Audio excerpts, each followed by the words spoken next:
기출문제 관련 풀이 시작하겠습니다. 예, 지금부터 손끝에서 시작하는 정보통신기술사 저와 함께 시작해 보시고요. 좀 더 많은 자료를 원하시는 분은 보시는 카페에 오시면 체계적으로 자료가 정리되어 있습니다. 네, 안녕하세요. 이번 시간에는 119의 4교시 1번 문제 와이어리스 램 보안 취약점 및 대응 기술을 1교시항으로 풀어보겠습니다. 이런 문제는 저 기출에서 한번 보면요, 2014년도 문제에 2교시 6번 문제죠. BGP 보안 취약점 및 대응 방안, 이런 식으로 문제가 나오죠. 그 다음에 웹 보안 취약점 대책, 그 다음에 아까 얘기한 와이어리스 램 포악점 및 대응 기술, 디지털 헬스케어 보안 취약점 및 대책. 유형은 똑같아요. 이런 식의 문제가 나온다는 거죠. 그래서 와이어리스 랜이 됐든 무엇이 됐든 간에 보안에 대한 취약점 및 대응 기술에 대해서 항상 준비를 하고 계셔야 돼요. 이 앞에 거는 이제 변하겠죠. 그렇지만 그것에 대한 그 풀이를 4교시항으로 이 서술이죠. 서술형으로 항상 대응하고 계시고, 정리는 1교시항으로 정리를 하셔도 4교시항과 1교시항이 왔다 갔다 할 수 있게 항상 준비하시기 바랍니다. 예, 풀어보면 유선 통신의 한계를 극복하여 고속의 무선 서비스가 진행 중이다. 유선 통신 대비 무선 통신이 지속적으로 발전하고 있다. 뭐 그런 식으로 정리해야 될 것 같아요. 그래서 AP 기반의 80711계열의 통신 기술 발전에 따른 보안이 필요하다. 또는 무선 통신에 대한 80111이죠. 이게 바로 무선 통신 또는 무선 AP 등에 대한 보안 강화가 필요하다. 그래서 와이어리스 보안 취약점의 대응 방안에서 개념은 무선 기반의 보안의 위협은 물리적, 기술적, 관리적에 대한 그 대응을 필요한 것이 되겠습니다. 그래서 이 개념들을 그려야 되는데 개념도가 좀 그리기가 좀 애매하죠. 그래서 여기서 임의로 그리면 인터넷이 있으면은 예를 들어서 여기서 이제 PoE 스위치가 있는 거죠. PoE 스위치가 이제 이렇게 AP에 연결되는 거죠. AP에 연결되죠. 이렇게 AP 영역의 이렇게 바운더리에서 이제 이 안에 이제 단말이라든지 또는 패드라든지 그런 것들을 이제 쓰고 있는 거죠. 그런데 여기에 이렇게 저는 해골을 그리는 걸 좋아해요. 이런 식으로 해서 이제 해커가 이렇게 있는 거죠. 해골바가지 해커가. 해골바가지 해커가 여기를 이제 억세스를 해서 탈취를 하는 거예요. 이걸 막기 위해서는 뭐가 있냐 그러면은 여기에 WIPS 이런 것들이 있는 거죠. 그래서 이게 정상 사용자를 이제 보호해야 되는데 이런 부분에 예를 들어서 이쪽 안에 NMS 관리자가 있을 수가 있고요.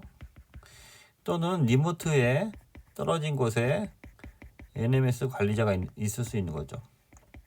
그래서 이렇게 외부에서 또는 이렇게 PoE에서 이렇게 연결돼서 쓰는 해커들이 나올 수 있다는 거죠. 또는 안에서 IP라든지 맥을 탈취해서 쓸 수 있다는 거죠. 그래서 전반적인 취약점은 물리적, 기술적, 관리적 취약점이 되는 거죠. 이러한 취약점이 노출되어 있다. 그래서 물리적으로는 도난이나 파손, 전원 등에 대한 초기화 또는 케이블에 연결해서 PoE 스위치에 연결해서 쓸 수 있는 거죠. 기술적으로는 도청이라든지 디도스, 불법 AP 또는 SSID 등이 노출될 수 있는 거고, 관리적으로는 장비 관리라든지 보안, 전파, 보안 인식 또는 뭐 패스워드 또는 아이디 패스워드가 유출될 수 있는 거죠. 그래서 이것에 대한 대응 기술로 WAP라든지 WPA라든지 WPA2에 대해서 보안을 강화하는 기술들이 나올 수 있죠. 그래서 WPA는 PSK 방식으로 해서 RC4를 암호하고, WPA는 WPA PSK나 WPA EAP나 TKIP로 암호합니다.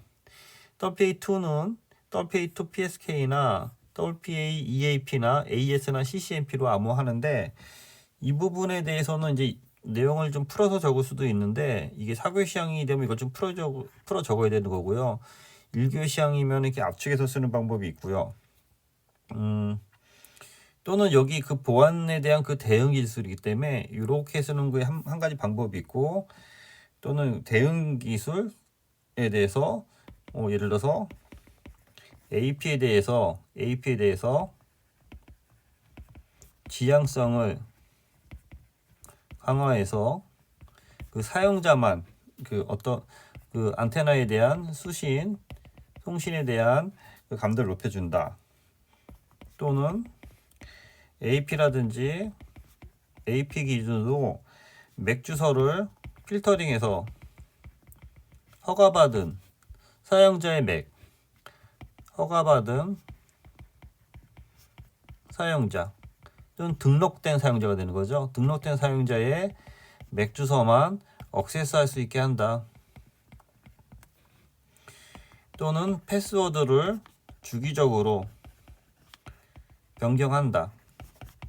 또는 SSID를 숨겨서 허가받은 사용자만 사용할 수 있게 사용한다. 그런 식으로 정리해 주는 것도 여기 그 대응 방안을 좀 암호화 기술을 혹시 생각이 안 나면은 이렇게 약간 노멀한 것도 쓰는 것도 한 방법인 것 같습니다.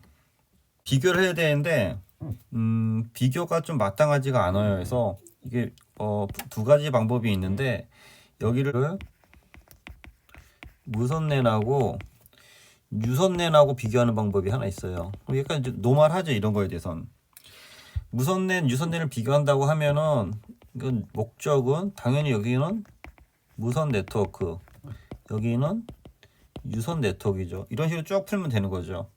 그래서 무선랜에 대한 그 주요 영향 요소랄까? 그런 것들은 AP라든지 AP 공격이라든지 디나이 오브 서비스 공격이 되는 거고, 유선에 대해서는 맥 변조 공격 뭐 그런 것들이 해당이 되겠죠. 이것에 대한 뭐 대책을 해서 여기서 관리적 또는 기술적 또는 물리적, 그래서 요거를 이렇게 나눠서 푸는 방법이 하나가 있고요. 아니면은 이 전체를 사실 유선하고 무선하고 비교하는 거는 뭐 크게 의미가 없을 수도 있어서 대책을 바로 빼서 이 관리적, 물리적을 예를 들어서 두 칸씩 잡아 쓰는 거죠. 그럼 6칸이 나오니까. 그래서 만약 관리적을 쓴다고 하면은, 대책을 한다고 하면 무선이나 유선이 똑같은 거니까 관리적은 사용자의 보안 교육을 강화하는 거죠. 보안 교육 강화하거나 또는 AP의 패스워드를 주기적으로 변경한다. 그리고 사용자의 또는 운영자의 관리 감독을 강화한다. 뭐 그렇게 적어주는 방법이 하나 있고요. 기술적인 대책은 WIPS를 사용하거나 또는 SSID를 관리하거나 또는 보안 장비를 별도로 또 구성을 하거나 뭐 그런 얘기를 쭉 적어주면 될 것 같죠. 아니면은 맥 어드레스에 대한 허가받은 맥 어드레스에 대한 사용자 테이블을 별도 관리한다. 뭐 이런 식으로 적어준다든지, 또는 물리적으로는 AP를 보이지 않게 한다든지 AP를 매립을 해서 안테나만 보이게 한다든지, 또는 PoE 스위치에 대해서 그 안 쓰는 PoE 스위치의 포트를 뭐 막는다든지, 또는 출입을 강화한다든지 뭐 그런 식으로 해서 물리적인 그 보안 대책을 써주시면 될 것 같아요. 그래서 이제 매진말 및 동향을 적어줘야 되는데요. 딱히 쓸 게 없으면은 노멀한 거를 적어주셔도 될 것 같아요. 무선랜은 와이어리스 랜은 주로 ISM 대역을 사용한다. 뭐 당연한 말이죠. 그래서 간섭이 심하고 외부에 노출될 수 있어서 이에 대한 어떤 그 최적화 최저가 설계가 요구된다. 또는 장비의 어떤 그 보안을 강화하기 위해서 최근에는 WPA3를 적용 중이다. 또는 최근에 공공 와이파이가 많이 활성화되고 있잖아요. 공공 와이파이 기반에서 IEEE 802.11 AX를 적용하여 운동장이라든지 버스 터미널 등에 설치되어 있는데, 이것에 대한 사전에 어떤 설치에 대한 가이드라인을 확립하고 거기에 맞춰서 설치해야 된다 라는 식으로 해서 어떤 그 동향을 적어주고 마무리해 주시기 바랍니다. 네, 이상입니다. 수고했습니다.